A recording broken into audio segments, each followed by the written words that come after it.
Mesdames, Messieurs, bonsoir. Merci d'être au rendez-vous du 20h sur la télévision togolaise, dont voici les grandes articulations. Les députés à l'Assemblée nationale, sauf ceux de l'opposition, donnent leur aval à la loi portant création de l'Alliance solaire internationale. Une idée pour le Togo de rejoindre les pays qui acceptent d'augmenter la production d'électricité solaire. Le rapport 2017 de la Conférence des Nations Unies pour le commerce et le développement CNUSED sur les pays moins avancés est rendu public. Il table justement sur l'accès de tous à l'électricité moderne. À découvrir tout de suite dans ce journal. Et puis les organisations de la société civile s'impliquent dans la résolution de la crise politique au Togo. Elles étaient en réflexion ce matin à Lomé pour découvrir leur partition à jouer. Voilà pour les titres, une fois encore, bonsoir. D'abord, sachez que le Conseil des ministres s'est réuni ce jeudi au Palais de la Présidence de la République sous la conduite du chef de l'État Faure Essozimna Nyazingbe. Nous vous proposerons dans le courant de cette édition le communiqué ayant sanctionné ce Conseil. À la primature ce matin, le chef du gouvernement Comissé Lom Klassou a échangé avec une délégation du groupe des professionnels de l'industrie du pétrole conduite par son président Kwasi Kla. La délégation est allée présenter ses civilités au Premier ministre et en même temps discuter avec lui des problèmes liés au secteur. Nous écoutons le chef de la délégation au micro de Clarisse Atikle. Nous avons sollicité ce rendez-vous pour échanger d'abord avec le Premier ministre, que nous n'avions pas eu l'opportunité de rencontrer depuis qu'il est en poste. C'était le premier objectif visé. Il s'ensuit que quand vous rencontrez le Premier ministre, il faille discuter des problèmes de notre secteur. C'est ce que nous avons essayé de faire, poser les problèmes qui étaient, selon nous, les plus importants du moment, à discuter avec les autorités. Donc nous avons eu à parcourir certains de ces problèmes-là pendant le temps de l'audience. Je crois qu'il a pris acte des points qu'on a soulevés. Nous n'attendions pas qu'il nous donne des réponses dans la journée de notre visite. Nous lui portons à connaissance certains de nos problèmes, le temps qu'il puisse prendre le recul nécessaire pour les analyser, les étudier avec ses services, avec le ministère de tutelle et certainement nous convier à d'autres réunions pour voir dans quelle mesure ensemble on peut trouver des solutions. Il y a 5 pétroliers, Total, Togo Oil, qui est ancien Shell, Togo et Shell, Cap, Owando et MRS. C'est les 5 sociétés qui sont dans cette association du groupe des pétroliers. Donc c'est pour défendre nos intérêts, échanger, s'entraider, discuter, poser nos problèmes acquis de droit, nous concerter sur des choses à faire ensemble. C'est autant comme toute organisation de groupement. Je vous l'annonçais en titre, les députés togolais étaient de nouveau réunis au siège du Parlement ce jeudi pour la 7e séance plénière de la 2e session ordinaire de l'année. Ils ont adopté la loi autorisant ratification par le Togo de l'accord cadre portant création de l'Alliance solaire internationale. Elle vise à faciliter et augmenter de manière significative la production d'électricité solaire dans les 121 pays membres. Et c'est une initiative franco-indienne lancée le 30 novembre 2015 à Paris pour la promotion des énergies renouvelables. Et sachez que l'opposition parlementaire s'est abstenue au cours du vote. Le compte rendu avec Augustin Kossi. Le Togo engagé à surmonter les obstacles qui entravent le déploiement rapide de l'énergie solaire pour l'atteinte des objectifs du développement durable à l'horizon 2030. C'est dans ce sens que la loi portant création de l'Alliance solaire internationale est votée ce jour. Un outil qui va permettre au pays de mobiliser les ressources financières pour la réalisation des programmes et projets liés à l'énergie solaire. En disant oui à cet accord cadre, la représentation nationale, selon le commissaire du gouvernement, donne les moyens nécessaires à l'Agence nationale d'électrification rurale de réaliser ses objectifs. Elle ouvre des perspectives de soutien et d'accompagnement à la mise en œuvre de notre politique énergétique basée entre autres sur le développement des énergies renouvelables, notamment le solaire, ainsi que la préservation de l'environnement conformément au numéro 7 des objectifs de développement durable. Cet objectif préconise l'accès à tous à une énergie propre de qualité à un coût abordable et qui préserve l'environnement. Le gouvernement, sous l'impulsion de son Excellence, Monsieur le Président de la République, a fait du développement des énergies renouvelables une priorité de son action. C'est ce qui justifie la création, le 11 mai 2016, de l'Agence togolaise d'électrification rurale et des énergies renouvelables, chargée de la programmation et de la réalisation des ouvrages d'électrification en milieu rural. En ratifiant cet accord cadre, notre pays se dote d'un outil indispensable à la mobilisation des ressources pour la mise en œuvre de nos politiques en matière d'énergie renouvelable. Plusieurs initiatives publiques et privées sont déjà mises en place au Togo pour promouvoir les énergies renouvelables.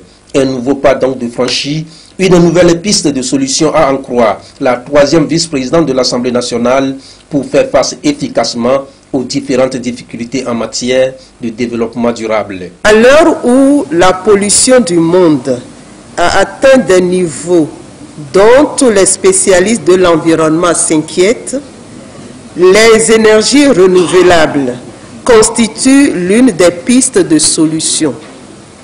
Par ailleurs, étant donné les difficultés d'approvisionnement en énergie électrique auxquelles des pays comme le nôtre sont confrontés, ne pas explorer les nouvelles pistes qui s'ouvrent devant nous pourrait être assimilé à un refus du progrès, à un refus du développement.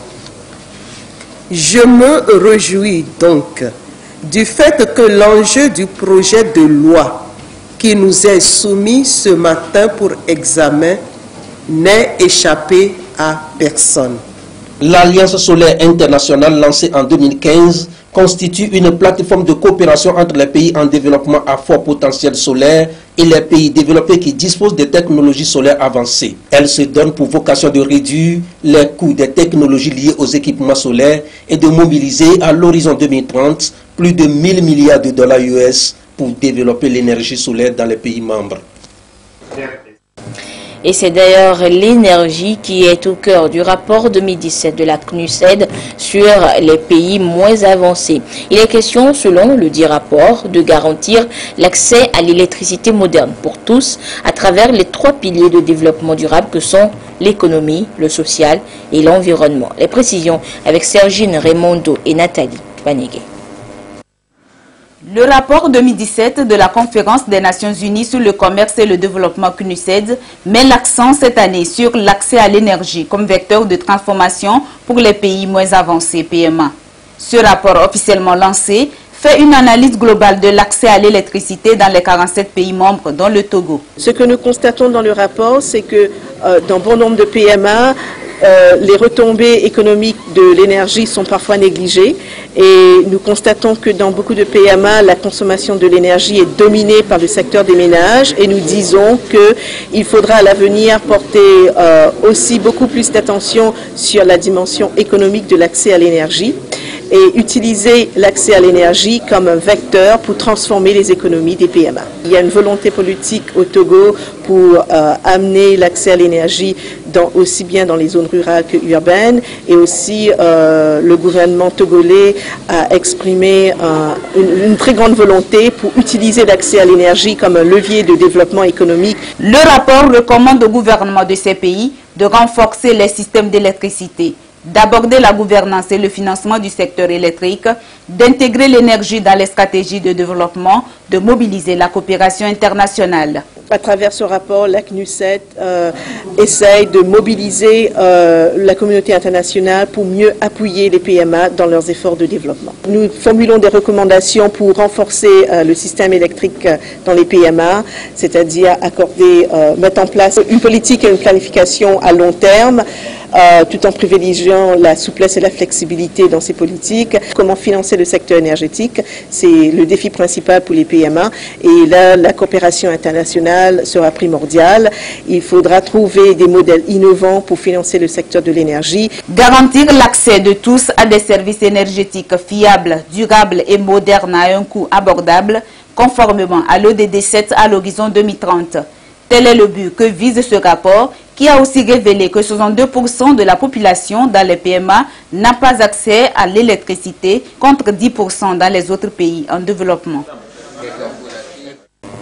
Le réseau ouest-africain pour l'édification de la paix, WANEP Togo, et les organisations de la société civile mènent des réflexions depuis ce matin pour une société civile plus efficace dans la résolution pacifique de la crise sociopolitique togolaise. WANEP Togo estime que dans le contexte actuel, il est nécessaire d'accompagner la société civile togolaise à mieux jouer son rôle de conciliateur et de médiateur interne. Le compte rendu de la rencontre avec Fafa Dalmeda et Arnaud Kili. Une quarantaine de délégués venus des organisations de la société civile du Togo et de la sous-région a mené des réflexions sur la résolution de la crise socio-politique togolaise. Sous l'égide de WANEP Togo et avec l'appui du Programme des Nations Unies pour le développement PNUD, ces assises permettront aux délégués de prendre connaissance des bonnes pratiques en matière de plaidoyer de sortie de crise, les enjeux et défis des organisations de la société civile afin de susciter une meilleure lecture de la crise togolaise. La finalité étant de parvenir à aider les acteurs politiques pour une sortie de crise pacifique. Nous sommes aussi conscients que seuls nous ne pourrons pas y arriver, raison pour laquelle nous avons organisé aujourd'hui cet atelier de 2 jours qui en fait rassemble 45 délégués venant de toute l'étendue du territoire national, y compris les réseaux régionaux, les associations de jeunes, les organisations de femmes et puis les organisations de défense des droits de l'homme. Donc pour dire qu'ensemble, il faille pour la société civile aujourd'hui de voir concrètement comment elle pense apporter sa contribution à l'apaisement de la crise. Le réseau ouest-africain pour l'édification de la paix WANEP étant une structure qui encourage le dialogue et des actions de non-violence, le coordinateur régional a appelé une fois encore les leaders politiques à préserver l'intérêt national, la paix et la cohésion sociale. La représentante du PNUD a salué l'initiative qui va renforcer les interventions des organisations de la société civile dans la résolution des crises. Cette semaine, les maires, préfets, présidents de délégations spéciales de communes et villes du Togo, d'Afrique et de France échangeaient sur l'appropriation locale des objectifs de développement durable ODD. Une rencontre qui s'inscrit dans la célébration de la 13e édition de la Journée nationale de la commune. Et la rencontre a pris fin hier après-midi sur une note de satisfaction des participants qui repartent dans leurs différentes communes avec de nouvelles stratégies de développement de leur localité en corrélation avec les ODD. Les précisions avec Viviane Nsouvi et Patrice Bocan. L'utilisation des ressources pour les communes, contrôle citoyen de l'action publique locale dans le contexte de la mise en œuvre de l'agenda 2030. Enjeux et défis de la localisation des objectifs du développement durable ODD dans les collectivités locales. Voilà des communications développées et débattues pendant les 2 jours des travaux de la 13e édition de la Journée nationale des communes du Togo.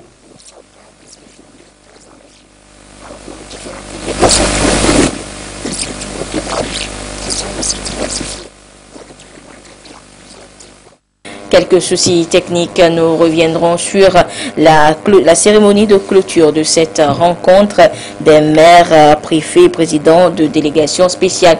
Et les gouvernants locaux, justement, que sont les maires, préfets, présidents de délégations spéciales des collectivités territoriales locales, sont indispensables dans la gestion et le développement des communautés à la base. Rôle et place de ces personnalités, surtout du maire, dans le processus de développement des collectivités locales, c'est dans ce dossier de Viviane Nsouvi et Patrice Bocan.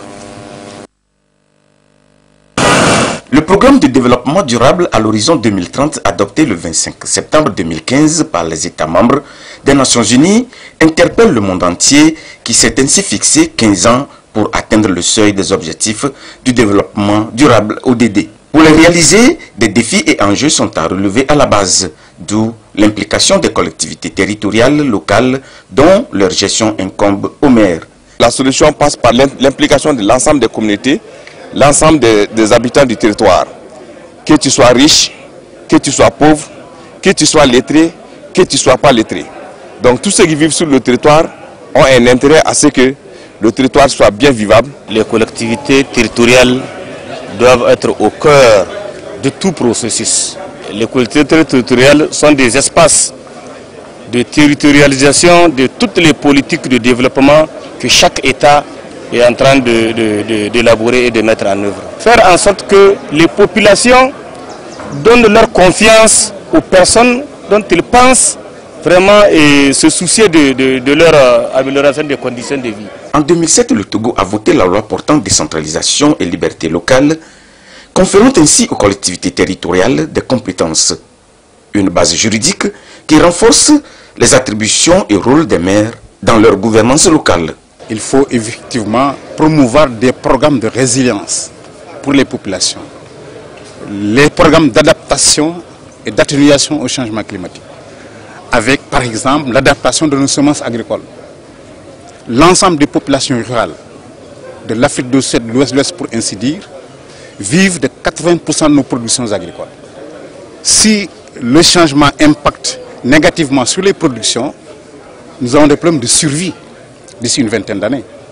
Donc ce que nous faisons concrètement, c'est dans le secteur agricole, mener des politiques d'adaptation sur les semences, sur l'élevage, les questions de semences également, préserver les pâturages, lutter contre la feu de brousse, la déforestation, mettre en place des outils de promotion d'une sauvegarde. Tout ça participe, de notre point de vue, à participer véritablement à l'atteinte des objectifs. Et ça, c'est porté par les collectivités, parce que ce sont des compétences qui leur sont transférées avec les populations. Tous les problèmes viennent sur les tables des collectivités territoriales. C'est dire que l'appropriation et l'internalisation des ODD, en tout cas les premiers concernés, ce sont les collectivités, parce que ça ne va pas marcher, ça ne va pas réussir si les collectivités ne sont pas impliquées. Si on laisse ça au niveau national, au niveau central, ça va être difficile qu'on puisse avoir les cibles, toucher les cibles qu'on poursuit actuellement. Une gestion qui touche plusieurs secteurs, notamment l'aménagement du territoire, les infrastructures, l'urbanisme, l'énergie, l'eau, l'assainissement et la protection de l'environnement. Le président de l'Assemblée nationale informe les honorables députés que la 8e séance plénière de la 2e session ordinaire de l'année aura lieu demain, vendredi 24 novembre 2017 à 9 h au Palais des Congrès, siège de l'Assemblée nationale. Les cadres du ministère du Développement à la base étaient depuis mardi dernier à une session de formation pour mieux se familiariser avec les indicateurs des systèmes de suivi, évaluation des politiques et programmes ciblant la jeunesse. La rencontre a pris fin cet après-midi à Lomé. Les participants ont donc pendant 3 jours été outillés sur le processus d'identification et méthode de renseignement des indicateurs de performance. Les précisions avec Tabitha Akakou.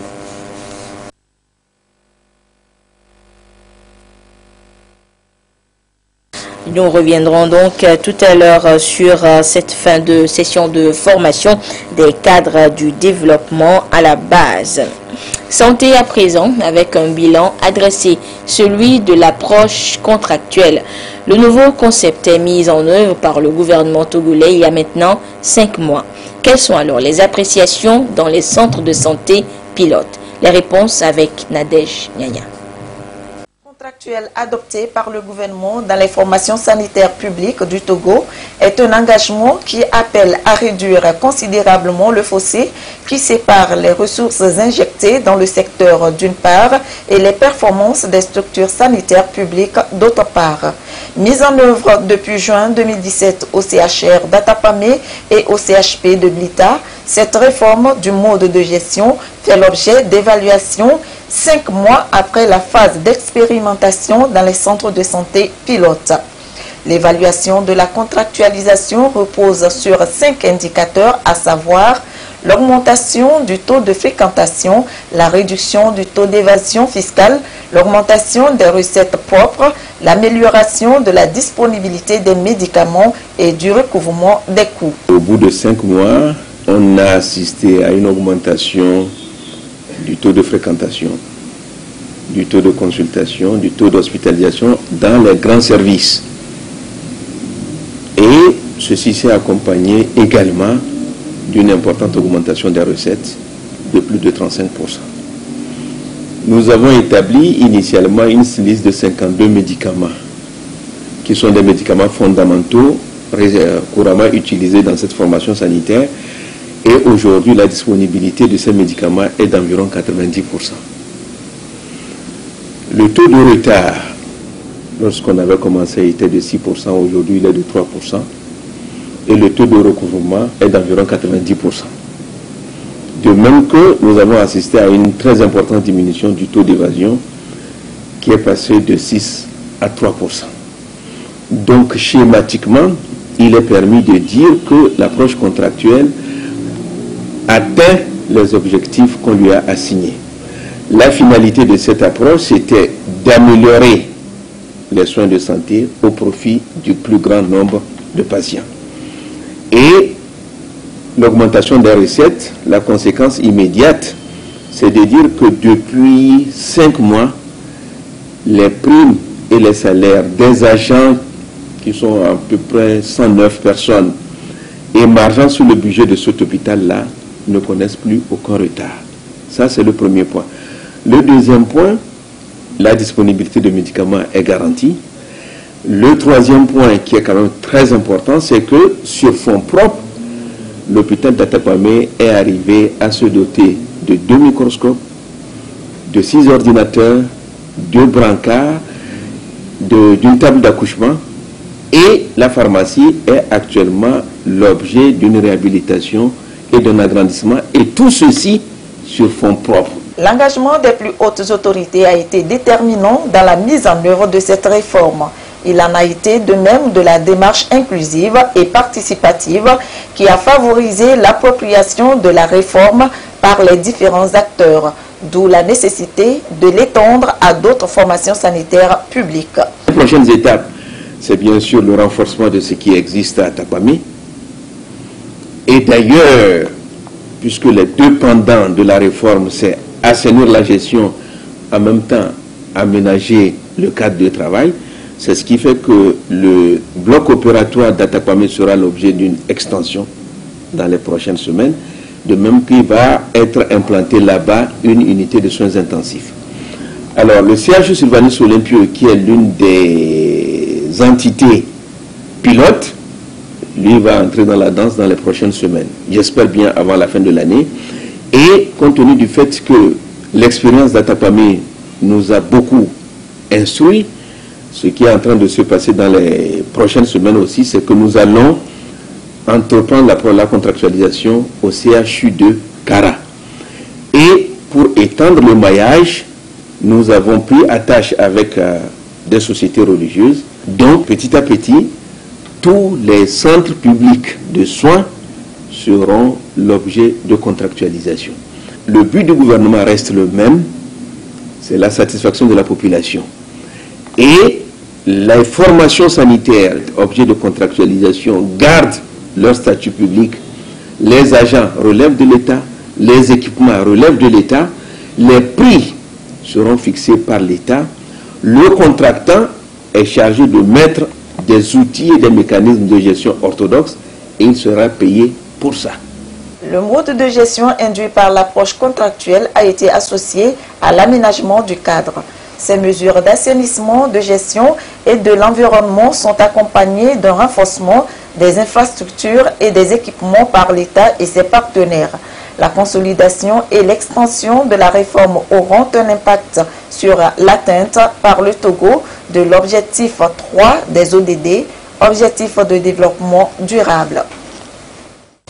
Je vous annonçais le Conseil des ministres qui s'est réuni ce jeudi au palais de la présidence de la République sous la conduite du chef de l'État Faure et Sozimna Nyazingbe.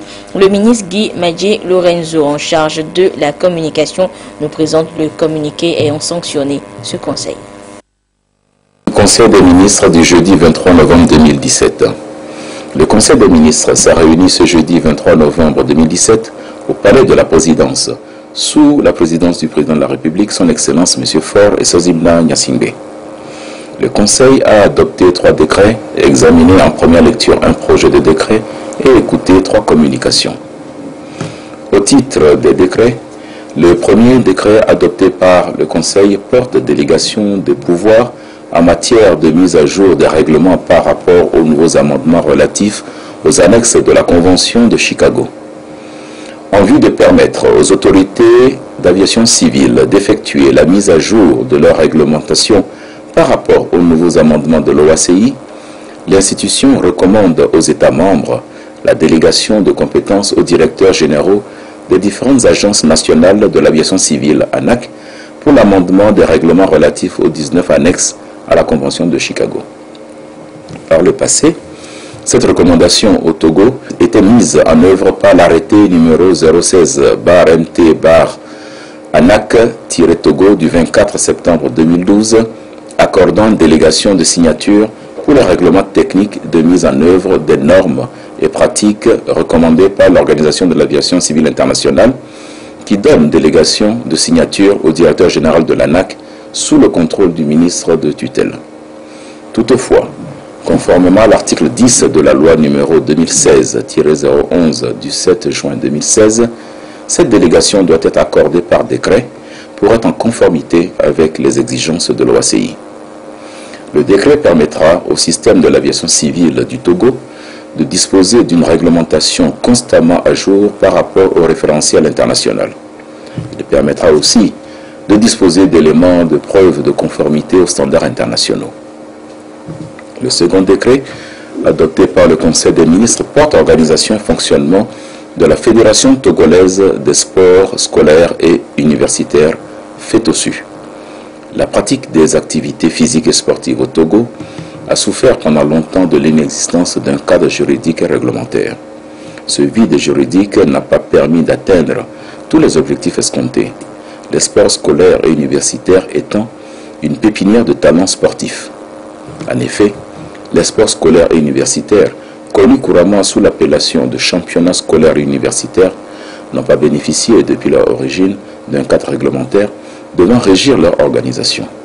Mais, avec l'évolution de la pratique des activités physiques et sportives tendant de plus en plus vers le professionnalisme, il est nécessaire de repenser et de reformuler le secteur en vue de donner une chance à l'éclosion d'une jeunesse pleine de talents dont regorge notre pays.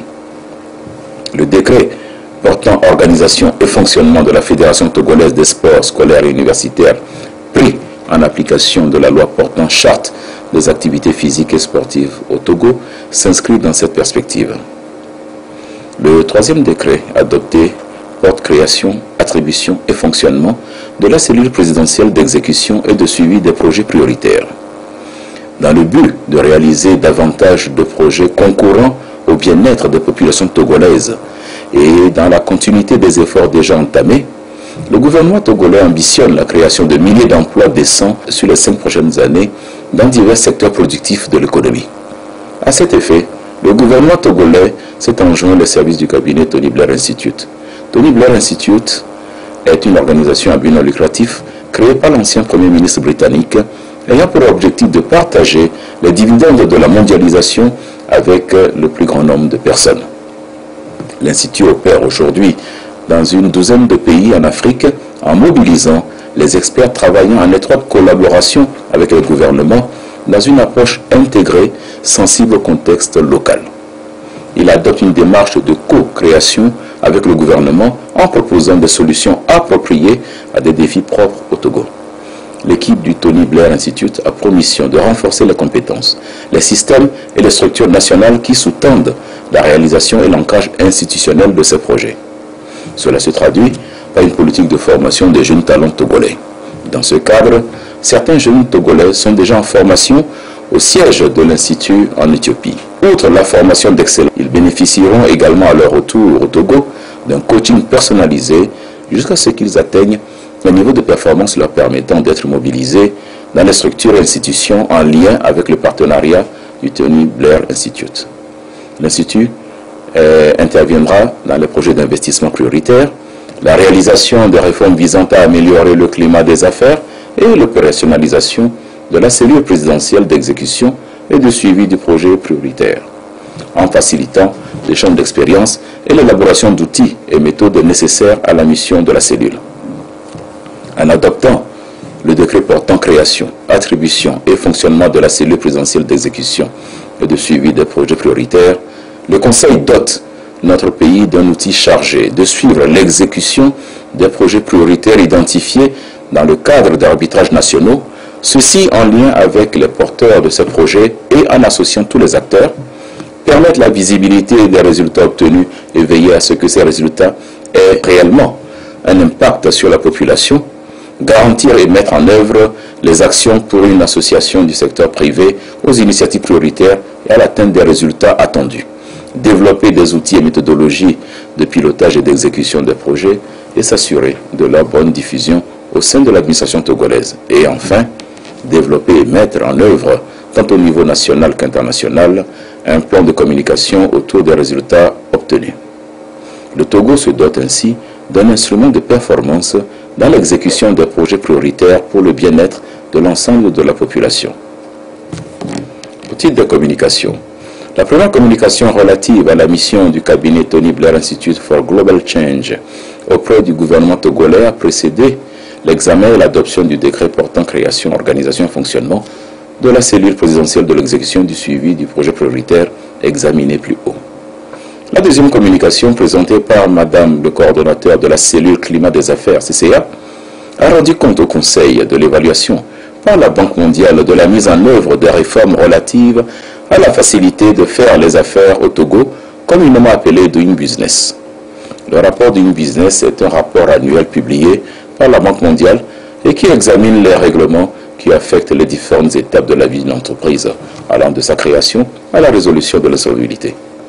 Le classement global sur la facilité à faire des affaires est le résultat de l'analyse de 10 indicateurs dans 190 pays.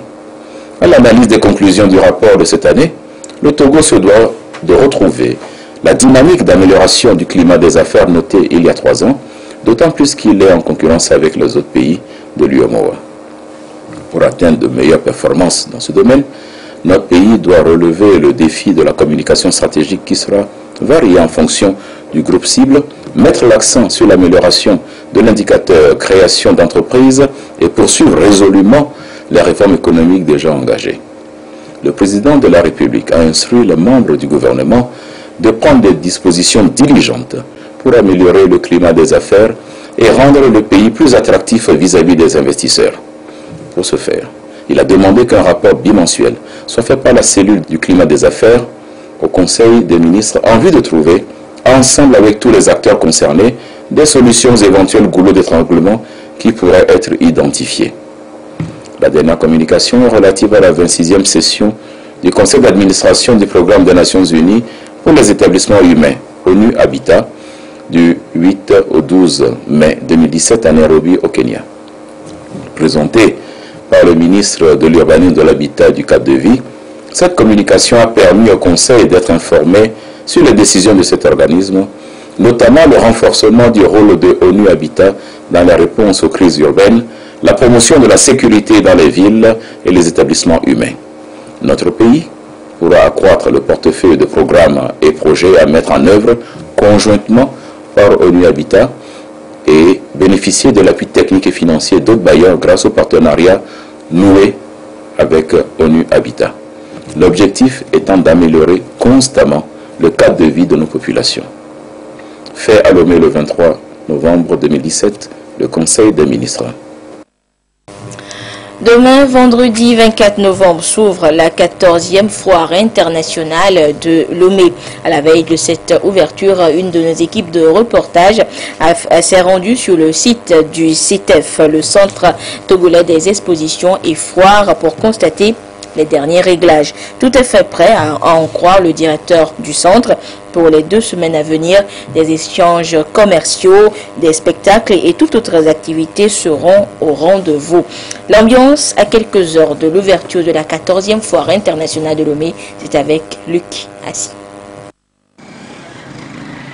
Dans quelques heures, s'ouvre au Centre togolais des expositions et foires CTF, la foire internationale de Lomé. Plus de 550 exposants de divers secteurs d'activité se sont déjà inscrits pour prendre part à cette messe commerciale. Venus de tous les continents, certains exposants passent au dernier réglage. C'est la veille de l'ouverture, donc on a essayé de commencer l'exposition. Tant que nous, on n'a plus le courage de commencer, j'espère que les autres vont venir aussi. Et puis, jusqu'à demain, tout serait parfait et puis l'ouverture serait impeccable. Je suis dans le domaine de la cordonnerie, un peu d'objets d'art. Du coup, on est là pour des rencontres, des contacts, plus la vente aussi. Nous sommes toujours en préparatif pour pouvoir être prêts avant le jour de lancement de la foire. Pour cette 14e foire internationale de Lomé, nous attendons à ce que tout le monde soit au courant du bien fondé de la maison qui est au C10. Cette maison qui permet à tout le monde de pouvoir consommer de l'eau potable. Coup de marteau par ici et de ci par là, le directeur du CTF rassure, tout est pratiquement prêt à 90% pour l'ouverture de la foire demain vendredi. Les exposants dès ce soir peuvent commencer même à disposer leurs produits et d'autres sont toujours en train de travailler.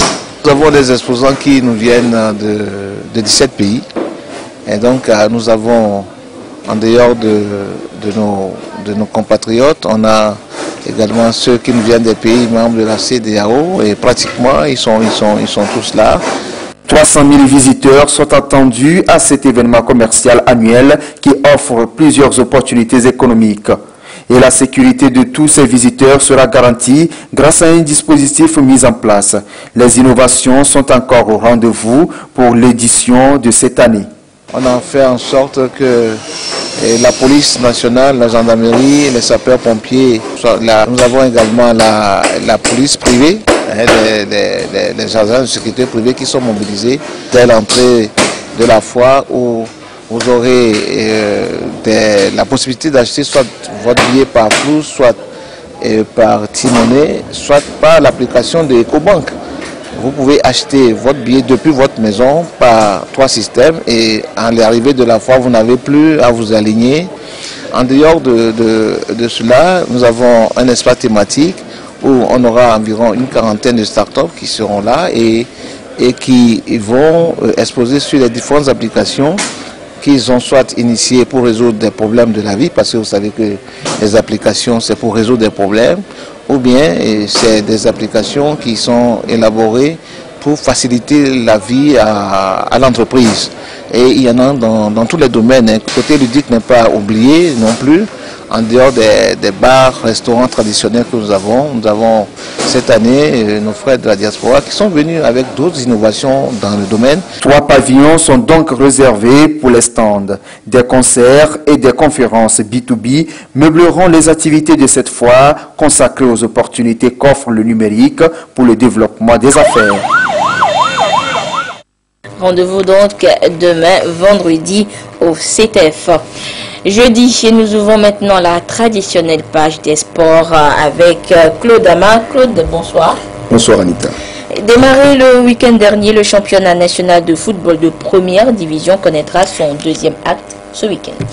Effectivement, Anita, l'association sportive des conducteurs de Kara ACK qui a pris la tête du classement à l'issue de la première journée ira défier Unisport à Sokolé alors que l'Est de Gopor, champion en titre, qui avait trébuché face à Espoir des Yeux, tentera de se refaire une nouvelle santé en effectuant le déplacement de Womé pour affronter les messagers de Fiakpo. Le calendrier complet de la 2e journée avec Jean-Kofi Ediji. En tête du classement à l'issue de la première journée du championnat D1, l'association sportive des conducteurs de la COSA ASCK se déplace à Sokolé pour jouer Unisport, perdant sur tapis vert et classé 16e sur 16. Ce duel entre le premier et le dernier au classement promet. L'autre club qui fait son 2e match en D1, Espoir FC de Zio, reçoit dans son temple Dr Kaolo Atievi, les Lions des Monts Barbabassa. Espoir FC, tombeur du champion en titre, l'Est Gopor devra se méfier de Bukinti de Bassar, capable d'inscrire 11 buts en 90 minutes. Pour ce 2e acte de la saison, 2 clubs de Koto sur les 3 évoluent à domicile. Maranatha FC reçoit le champion Est Gopor au stade général Ameyi à Womé, tandis que Kotoko encore offre son hospitalité à Koroki Métété de Tchamba. Blessé par espoir de Zio, Ivy Ekwevi et ses poulains feront le voyage de Womé pour corriger le faux pas de la première journée. Quant à Kotoko de Lavier, il devra éviter le pire à domicile. Les Showboys de Palimé, eux, ils ont rendez-vous avec Dito à Lomé. Battu 1 but contre 4, les Anges qui ont fait une mauvaise entame de la saison vont jouer sous pression et chercher à mieux faire à domicile. Ils reçoivent les Scorpions noirs de Tokoin à Ngotchen. Vainqueur sur tapis vert la première journée, le vice-champion Semassi de Sokoré fera son vrai premier match de la saison ce week-end. Les guerriers de Tchaoudjo iront à Kara pour en découdre avec les Kondona qui à domicile perdent rarement. Enfin, l'AS OTR fera tranquillement le plus long trajet, le Médapaon, soit 600 km, pour essayer de remporter les 3 points face à Fouadan qui cherche encore son point d'appui pour la nouvelle saison. Mais attention, les Lions de Toul peuvent rugir lors de cette deuxième journée. Toutes les rencontres ont lieu dimanche à partir de 15h.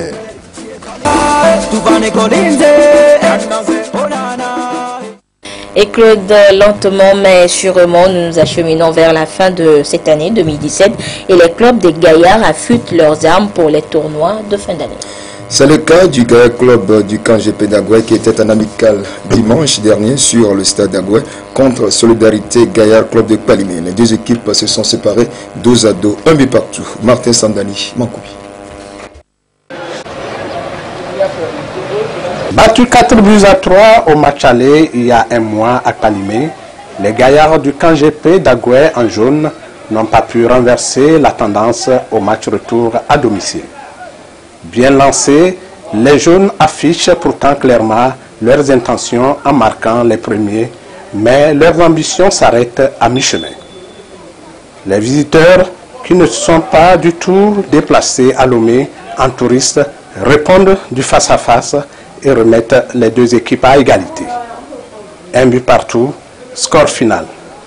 Ni vainqueur ni vaincu, c'est l'esprit de la confraternité qui a prévalu. Je suis satisfait parce que au finish, bon, personne n'est blessé, c'est une très bonne chose. On n'a pas perdu, c'est aussi une bonne chose, mais j'attendais davantage. Bon, pour un match amical avec nos adversaires qui nous avaient déjà battus à Palimé, nous devions de gagner. Malheureusement, on n'a pas pu gagner. C'est aussi la loi du football. Nous avons subi. Donc, sincèrement, on a subi. L'adversaire est de taille. L'adversaire a donné de ce qu'il pouvait donner pour pouvoir revenir au score. Mais l'essentiel est là. C'est un match gaillard et c'est le faible qui a régné et les deux parties en sont victorieux. Au-delà du résultat, ce match amical retour a tout de même permis aux deux clubs de mieux s'aguerrir pour les prochains tournois de fin d'année des Gaillards. Claude, pour finir, un communiqué? Oui, celui du ministère de la Communication, de la Culture, des Sports et de la Formation civique. Dans le cadre de la mise en œuvre du plan stratégique 2017-2021 de lutte contre le dopage dans le sport au Togo, le Comité national antidopage CNAD, en collaboration avec le ministère de la Communication, de la Culture, des Sports et de la Formation civique, organise une campagne de sensibilisation des formations à travers l'éducation et la prévention du dopage au bénéfice des athlètes nationaux. Cette campagne de sensibilisation qui aura lieu le 25 novembre 2017 sera marquée par un cross-country suivi de sensibilisation à l'endroit des athlètes. À cet effet, les athlètes professionnels et amateurs des deux sexes sont invités à s'inscrire auprès du secrétariat de la direction des études et de la planification du ministère de la Communication, de la Culture, des Sports et de la Formation civique, sise dans l'enceinte de l'ex-ministère des Sports et des Loisirs. Contact 22 20 25 62 90 29 87 26. Par ailleurs, la population de Lomé et de ses environs est appelée à faire massivement le déplacement du stade de Kégué, lieu de chute du cross-country pour réussir l'éclat de la manifestation. Signé le ministre Guy Madje Lorenzo. Merci Claude et on se donne rendez-vous pour jeudi prochain pour la page des sports. Juste le temps de rappeler que Alfred Kolani et ses invités seront au rendez-vous de Direct Foot samedi. Merci beaucoup Claude. Et nous terminons cette édition par un autre communiqué, cette fois celui du ministre de la Sécurité et de la Protection civile qui porte à la connaissance du public que son ministère, en collaboration avec celui de la fonction publique, dans le cadre de la célébration de la journée internationale de la journée de la fonction publique, organise des journées administration rapide de proximité du 28 novembre au 12 décembre 2017 dans les régions des savanes, de la Kara et des plateaux selon le calendrier ci-après. La journée des savanes, la région des savanes accueille l'opération du mardi 28 novembre au samedi 2 décembre 2017. Du dimanche 3 décembre au jeudi 7 septembre, c'est la région de la Kara qui sera servie et l'opération prendra fin par la région des plateaux du vendredi 8 décembre au mardi 12 décembre 2017. Le lancement officiel est prévu pour mardi 28 novembre 2017 à Dapaon dans la préfecture de Thone. À cette occasion, il sera procédé à la délivrance dans de brefs délais de cartes nationales d'identité et de passeports aux demandeurs. Le public est donc convié à y participer massivement. Et c'est sur ce communiqué justement que se referme cette édition quelque peu longue, actualité oblige. Merci de votre fidélité à la télévision togolaise. À 22h30, vous serez en compagnie de Prudence Zinsou pour la dernière édition du journal. Au revoir.